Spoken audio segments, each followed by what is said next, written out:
They're $25 trillion. We're 1/10 the size of the U.S.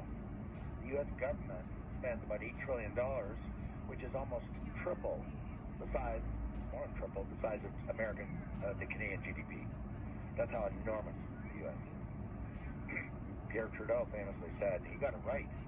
Today there's so many people in what I call the original elites, they're just living in a bubble. They say, we're going to stand up, we're going to punch them in the nose, and we're going to make them feel the pain, as if we are the same size or equal of the U.S. Pierre Trudeau got it right 50 years ago. He said, we're the mouse, they're the elephant. Elephant sneezes, mouse catches pneumonia. He understood the power imbalance. I don't think they do in Ottawa right now in the federal government. I really don't. They're talking about a charm offensive to charm Trump, and it's all about, which I'm now about to talk about. He is, I believe, from everything he said over the last many, many years, his book, The Art of the Deal, and how you got to go in and, and really whack them hard to soften them up to the opponent that you're negotiating with, to get them to become more willing to negotiate and give up some things. So I think this is a classic negotiating strategy of Trump. He is sending a shot across the bow before he even takes office on January the 20th. And he's chosen, I think, very deliberately Canada and the U.S., Canada and Mexico, because he sees these two countries as doing things that they've adopted policies, not the same policies. Mexico's issues with the U.S. are very different from ours. With Mexico, it's the crime and the illegal immigration. With us, it's a different set of issues. But because we're on the two borders, and we're doing things that he doesn't like, policy things. And so he's determined to change it. And I will point out, I think he's very aware that putting those tariffs in is completely illegal under CUSMA. And what he's basically doing is he's abrogating CUSMA. That's what he's doing by announcing this. If he does implement them, what he's saying is this is the end of CUSMA.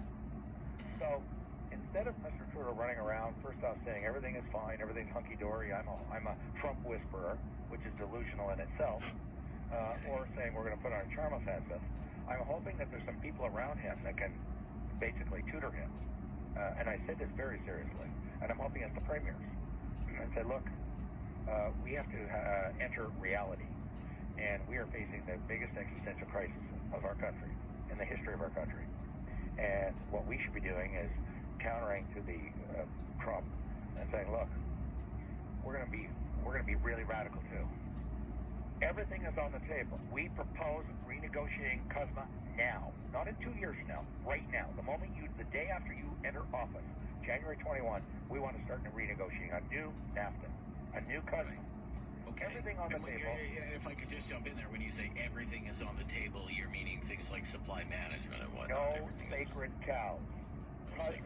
Farm supply management goes up on the chopping block. So is the telecom bill that keeps out American cell phone companies so that our domestic phone companies can charge us the highest cell phone fees in the world and exploit us up the wazoo. It is the banks, which we keep out American banks very successfully. We keep out American airlines.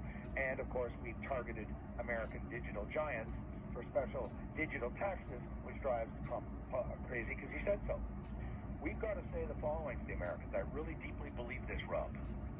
Okay, we're willing to put all our sacred cows on the table and give them up, but we want 100% access, no tariffs, no more games, guaranteed in writing, in the treaty, no more softwood lumber tariffs on our BC firms, no more threats of tariffs, 100% access to your economy, and we will open up our economy where we protected it from American companies coming in.